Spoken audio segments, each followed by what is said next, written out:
back to the show, everyone.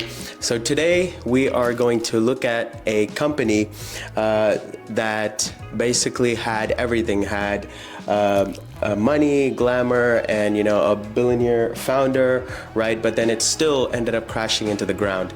And so we're going to do a leadership autopsy of sorts.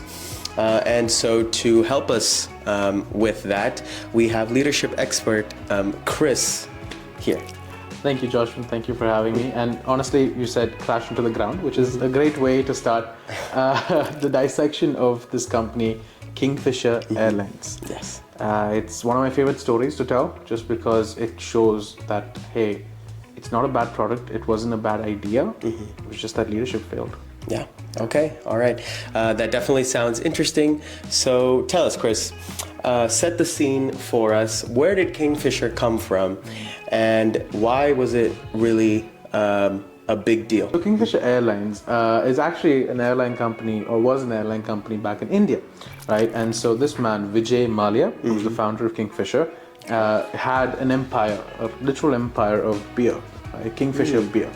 And he called himself the king of good times, right? This person was his leadership, not his leadership style, but more like his charisma, his image, right? That was unmatched, right? Every man wanted to be him, every woman wanted to be with him, right? It was like this god figure almost in India, right? And so what he did is he started this company called Kingfisher Airlines back in 2003, right?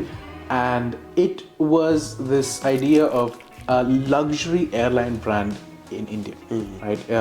Gourmet meals, world-class entertainment, everything, all the stops for airlines. And so the whole experience was designed to feel like a luxurious lifestyle at 30,000 feet. People loved it, right? Of course, people loved it. Early on when it launched, everybody loved it, right?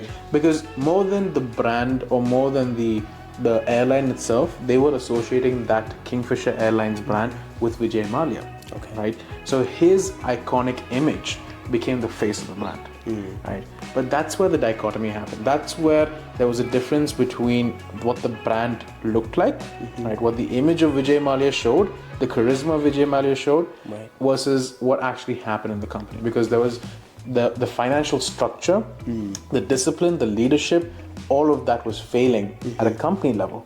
But on the outside, Vijay Mallya played it cool. Wow. So if it looked that successful, where did the cracks start to show?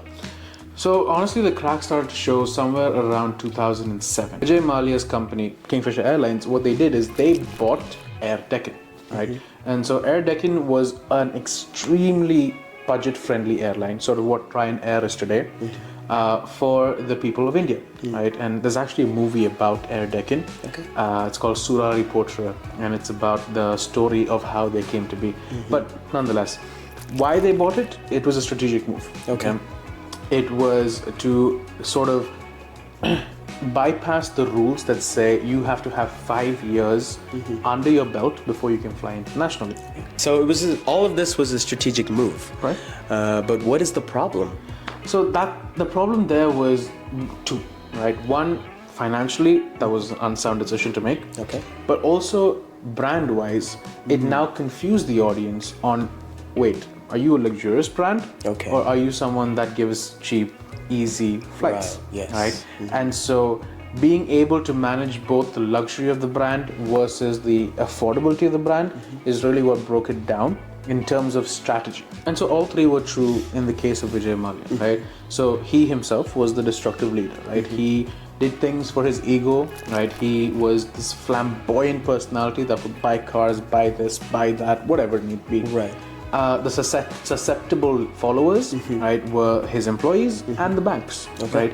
They did nothing to challenge him. Instead, they listened to him, they respected him a little too much, right? And they gave him anything that he needed without asking, where's the proof? And then the conducive environment, India, right? A lot of the Indian politics, or rather the Indian regulatory systems, can be swayed. Right? And when they were swayed in the direction that Mallya wanted, what ended up happening is he created this big, massive empire without accountability. And that shows, because when this case happened, right, back in 2012, when they came after him for financial fraud, he left. He left night on night, right? And he went and he deflected to the UK, Right. and left his employees, his company, and everything else stranded. Wow. There's actually multiple movies on this. There are podcasts on this. There's so much information out there. There are articles out there that talk about this. And so that's something you can see is when you have a destructive leader, they care about themselves only. So, from a leadership perspective, what could have actually saved this company? Transformational leadership, some people also call it authentic leadership, right? But that's where you were actually open about communications. Okay. Right? Also, it's about empowering those individuals to take control. Right. So, just like he did for the liquor business, he put executives there to run the business. He could have put aviation executives in the Kingfisher business to run it well. That's interesting. What else? So, there's a few more points that I want to cover, right? The first is financial discipline, right? Yes, leadership is about the company itself, but the company runs on finances. Okay. Right, and so financial discipline is super important to where, like we spoke about earlier, they don't overlook the fundamentals. If a company is weak, it's weak. Right. Right. It shouldn't be based on the charisma of the leader. Yeah. That the company is reputable.